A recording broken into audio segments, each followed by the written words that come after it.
ಕನ್ನಡ ಹೋರಾಟಗಾರರ ಬಂಧನ ಖಂಡಿಸಿ ಕರವೇ ಕಾರ್ಯಕರ್ತರು ಸಭೆ ನಡೆಸಿದರು. ಸಭೆಯಲ್ಲಿ ಪ್ರಮುಖ 2 ನಿರ್ಣಯ ಕೈಗೊಳ್ಳಲಾಗಿದ್ದು, ಅಮಾಯಕ ಕನ್ನಡ ಪರ ಹೋರಾಟಗಾರರು ಹಾಗೂ ನಾಯಕರನ್ನ ಬೇಷರತ್ತಾಗಿ ಬಿಡುಗಡೆ ಮಾಡಬೇಕು, ಕನ್ನಡ ಪರ ಹೋರಾಟಗಾರರ ವಿರುದ್ಧ ದಾಖಲಾಗಿರುವ ಪ್ರಕರಣಗಳನ್ನು ವಾಪಸ್ ಪಡಿಬೇಕು, ಕನ್ನಡ ಪರ ಹೋರಾಟಗಾರರನ್ನ ಬಿಡುಗಡೆ ಮಾಡದಿದ್ರೆ ಬೆಂಗಳೂರು ಬಂದ್ಗೆ ಕರೆ ನೀಡುತ್ತೇವೆ ಅಂತ ಕರವೇ ರಾಜ್ಯಾಧ್ಯಕ್ಷ ಪ್ರವೀಣ್ ಕುಮಾರ್ ಶೆಟ್ಟಿ ಎಚ್ಚರಿಕೆ ಕೊಟ್ಟಿದ್ದಾರೆ.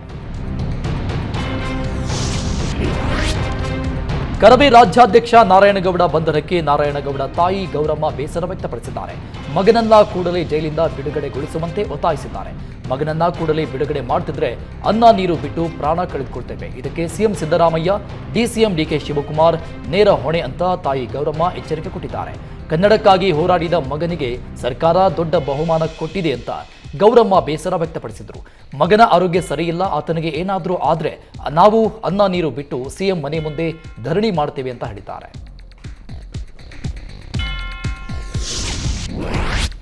ಭಾಷೆಯ ಬಗ್ಗೆ ಧ್ವನಿ ಎತ್ತಿದ್ದ ಕನ್ನಡ ಹೋರಾಟಗಾರರನ್ನ ಕೂಡಲೇ ಬಿಡುಗಡೆ ಮಾಡಬೇಕು ಅಂತ ಮುಖ್ಯಮಂತ್ರಿ ಚಂದ್ರು ಆಗ್ರಹಿಸಿದ್ದಾರೆ. ಈಗ ಸಾಂಕೇತಿಕವಾಗಿ ಪ್ರತಿಭಟನೆ ಮಾಡ್ತಾ ಇದ್ದೇವಷ್ಟೇ, ಕನ್ನಡಿಗರನ್ನ ಬಿಡುಗಡೆ ಮಾಡಲಿಲ್ಲ ಅಂದ್ರೆ ರಾಜ್ಯದಾದ್ಯಂತ ಉಗ್ರ ಹೋರಾಟದ ಎಚ್ಚರಿಕೆ ಕೊಟ್ಟಿದ್ದಾರೆ. ಯಾವುದೋ ಊರಿಂದ ಬಂದ ಉದ್ಯಮಿಗಳು ವಾಪಸ್ ಹೋಗ್ತಾರೆ ಅಂದ್ರೆ ಏನರ್ಥ ಅಂತ ಪ್ರಶ್ನೆ ಮಾಡಿದ್ದಾರೆ. ಇನ್ನು ಪ್ರವೀಣ್ ಕುಮಾರ್ ಶೆಟ್ಟಿ ಮಾತನಾಡಿ ಅಮಾಯಕರನ್ನ ಕಂಬಿ ಹಿಂದೆ ಹಾಕಿದ್ದಾರೆ. ಆಡಳಿತಕ್ಕೂ ಮುನ್ನ ನಾವು ಬೇಕು, ಆಡಳಿತಕ್ಕೆ ಬಂದ ಮೇಲೆ ನಮ್ಮನ್ನ ಜೈಲಿಗೆ ಕಳಿಸ್ತಾರೆ ಅಂತ ಕಿಡಿಕಾರಿದ್ದಾರೆ. ನಾವು ಉದ್ದೇಶಪೂರ್ವಕವಾಗಿ ಕಲ್ಲು ಹೊಡೆದಿಲ್ಲ, ಆದರೆ ಸರ್ಕಾರ ಉದ್ದೇಶಪೂರ್ವಕವಾಗಿ ನಮ್ಮ ವಿರುದ್ಧ ಕೇಸ್ ಹಾಕಿ ಜೈಲಿಗೆ ಹಾಕಿದ್ದಾರೆ ಅಂತ ಆರೋಪಿಸಿದ್ದಾರೆ. ಚಾಮುಂಡಿ ಬೆಟ್ಟಕ್ಕೆ ರೋಪ್ ವೇ ನಿರ್ಮಾಣದ ವಿಚಾರದಲ್ಲಿ ರಾಜಕೀಯ ಶುರುವಾಗಿದೆ. ಚಾಮುಂಡಿ ಬೆಟ್ಟಕ್ಕೆ ರೋಪ್ ವೇ ನಿರ್ಮಾಣದ ಅಗತ್ಯವಿಲ್ಲ ಅಂತ ಸಂಸದ ಪ್ರತಾಪ್ ಸಿಂಹ ಹೇಳಿದ್ದಾರೆ. ಈ ಹಿಂದೆಯೇ ಶಾಸಕ ಜಿಟಿ ದೇವೇಗೌಡ ಹಾಗೂ ನಾವೆಲ್ಲರೂ ಸೇರಿ ಸಭೆ ನಡೆಸಿ ಇದರ ಬಗ್ಗೆ ತೀರ್ಮಾನ ಕೈಗೊಂಡಿದ್ದೇವೆ. ಈಗ ಮತ್ತೆ ಚಾಮುಂಡಿ ಬೆಟ್ಟಕ್ಕೆ ರೋಪ್ ವೇ ನಿರ್ಮಾಣ ಚರ್ಚೆಗೆ ಬಂದಿದ್ದಕ್ಕೆ ಪ್ರತಾಪ್ ಸಿಂಹ ಅಸಮಾಧಾನ ಹೊರಹಾಕಿದ್ದಾರೆ.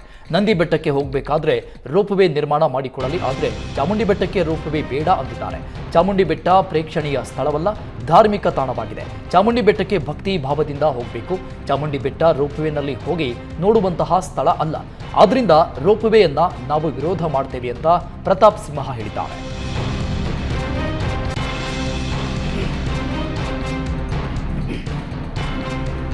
ನಾಳೆ ಮಂಗಳೂರು ಗೋವಾ ಮಧ್ಯೆ ಸಂಚರಿಸುವ ವಂದೇ ಭಾರತ್ ರೈಲಿಗೆ ಪ್ರಧಾನಿ ನರೇಂದ್ರ ಮೋದಿ ಚಾಲನೆ ನೀಡಲಿದ್ದಾರೆ. ಆದ್ದರಿಂದ ಇಂದು ಮಂಗಳೂರು ಸೆಂಟ್ರಲ್ ರೈಲು ನಿಲ್ದಾಣದಲ್ಲಿ ಸಂಸದ ನಳಿನ್ ಕುಮಾರ್ ಕಟೀಲ್ ಸಿದ್ಧತೆ ಪರಿಶೀಲಿಸಿದ್ದಾರೆ.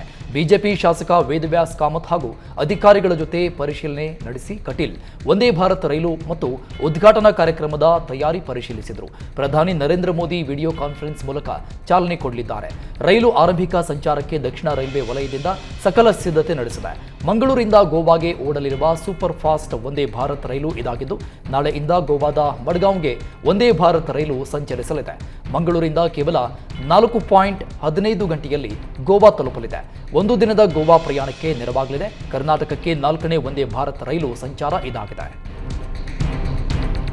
ನೀವು ಪೋಷಕರಾಗಲು ಕಾಯುತ್ತಿದ್ದೀರಾ? ಚಿಂತಿಸದಿರಿ. ಓಯಾಸಿಸ್ ಫರ್ಟಿಲಿಟಿ 90,000 ದಂಪತಿಗಳ ಜೀವನದಲ್ಲಿ ಸಂತೋಷವನ್ನು ತಂದಿದೆ. 7825893601ಗೆ ಕರೆ ಮಾಡಿ. ಅತ್ಯದ್ಭುತ ರಿಯಾಯಿತಿ ಪಡೆಯಿರಿ ಹಾಗೂ ಎಲ್ಲರಿಗೂ ಗುಡ್ ನ್ಯೂಸ್ ಕೊಡಿ.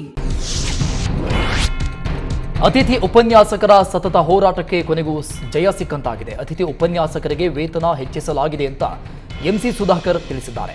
5,000 ವೇತನ ಹೆಚ್ಚಳ ಮಾಡಿರುವ ಸರ್ಕಾರ ಜನವರಿಯಿಂದಲೇ ಜಾರಿಗೆ ಬರುವಂತೆ ಆದೇಶಿಸಿದೆ. ಇನ್ನು ಅತಿಥಿ ಉಪನ್ಯಾಸಕರಿಗೆ ಆರೋಗ್ಯ ವಿಮೆ ಮಾಡಲಿದ್ದೇವೆ.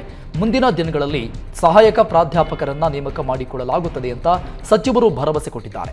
ನೇಮಕಾತಿ ಮಾಡಿಕೊಳ್ಳುವ ಸಂದರ್ಭದಲ್ಲಿ ಅತಿಥಿ ಉಪನ್ಯಾಸಕರ ಸೇವೆ ಪರಿಗಣಿಸಿ 5 ವರ್ಷ ಸೇವೆ ಪೂರೈಸಿದ ಅತಿಥಿ ಉಪನ್ಯಾಸಕರನ್ನು ಪರಿಗಣಿಸುತ್ತೇವೆ ಅಂತ ಡಾಕ್ಟರ್ ಎಂಸಿ ಸುಧಾಕರ್ ಭರವಸೆ ಕೊಟ್ಟಿದ್ದಾರೆ. ಸದ್ಯ 32,000 ವೇತನ ಕೊಡ್ತಾ ಇದ್ದು 5,000 ರೂಪಾಯಿ ವೇತನ ಹೆಚ್ಚಳ ಮಾಡಲು ಮುಖ್ಯಮಂತ್ರಿಗಳು ಒಪ್ಪಿಗೆ ಸೂಚಿಸಿದ್ದಾರೆ. ನವೆಂಬರ್ 23ರಿಂದ ರಾಜ್ಯದಲ್ಲಿ ಅತಿಥಿ ಉಪನ್ಯಾಸಕರ ಮುಷ್ಕರ ನಡೀತಾ ಇದೆ.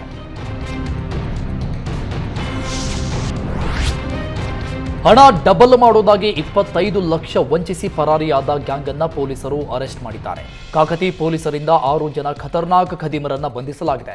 ಪೊಲೀಸರಂತೆ ನಟಿಸಿ ಸಚಿವ ಸತೀಶ್ ಜಾರಕಿಹೊಳಿ ಆಪ್ತ ಸಿದ್ದನಗೌಡ ಬಿರಾದಾರ್ಗೆ ಈ ಗ್ಯಾಂಗ್ ಮೋಸ ಮಾಡಿತು. ಕೊಲ್ಲಾಪುರದಿಂದ ಬರುವಾಗ ಸಿದ್ದನಗೌಡನನ್ನ ಖತರ್ನಾಕ್ ಗ್ಯಾಂಗ್ ಪರಿಚಯ ಮಾಡಿಕೊಂಡಿತು. ಆ ವೇಳೆ ಸಿದ್ದನಗೌಡ ಹಾಗೂ ವಂಚಕಿ ಜಾಹ್ನವಿ ಫೋನ್ ನಂಬರ್ ವಿನಿಮಯ ಆಗಿತ್ತು. 15 ದಿನಗಳ ಕಾಲ ಜಾಹ್ನವಿ ಹಾಗೂ ಸಿದ್ದನಗೌಡ ಮಧ್ಯೆ ಫೋನ್ ಸಂಭಾಷಣೆ ನಡೆದಿದೆ. ಹಣ ಡಬಲ್ ಮಾಡುವುದಾಗಿ ಸಿದ್ದನಗೌಡರಿಂದ 25 ಲಕ್ಷ ಹಣ ಪಡೆದುಕೊಂಡಿದೆ. ಈ ವೇಳೆ ನಕಲಿ ಪೊಲೀಸರ ತಂಡ ಹೋಟೆಲ್ಗೆ ಆಗಮಿಸಿ ಹಣದ ಸಮೇತ ಲೇಡಿ ಕರೆದೊಯ್ಯುವ ನಾಟಕ ಮಾಡಿದ್ದಾರೆ. ಕಳೆದ ನವೆಂಬರ್ನಲ್ಲಿ ಹಣ ಪಡೆದು ಪರಾರಿಯಾಗಿದ್ದ ಗ್ಯಾಂಗ್ ಅನ್ನ ಪೊಲೀಸರು ಇದೀಗ ಬಂಧನ ಮಾಡಿದ್ದಾರೆ.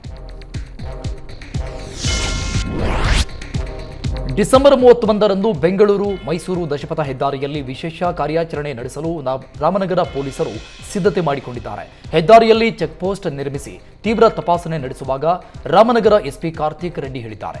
Drink and drive, over speed ಮಾಡುವ ವಾಹನಗಳ ಮೇಲೆ ಕೇಸ್ ಬೀಳುವುದು ಗ್ಯಾರಂಟಿ ಆಗಿದೆ.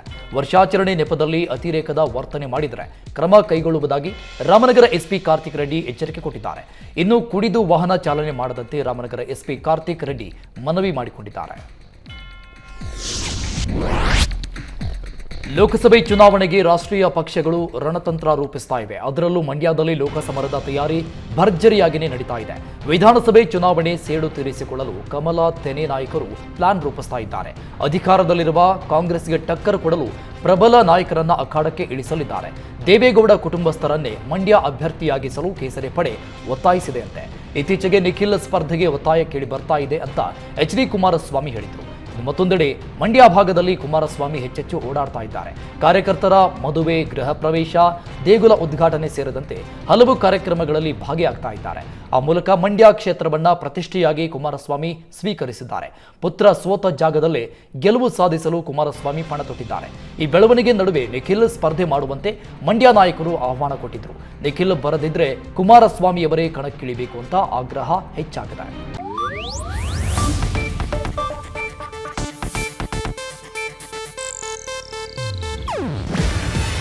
ಇದು ಏಷ್ಯಾನೆಟ್ ನ್ಯೂಸ್ ನೆಟ್ವರ್ಕ್ ಪ್ರಸ್ತುತಿ. ನೀವು ನೋಡ್ತಿದ್ದೀರಾ ಏಷ್ಯಾನೆಟ್ ಸುವರ್ಣ ನ್ಯೂಸ್.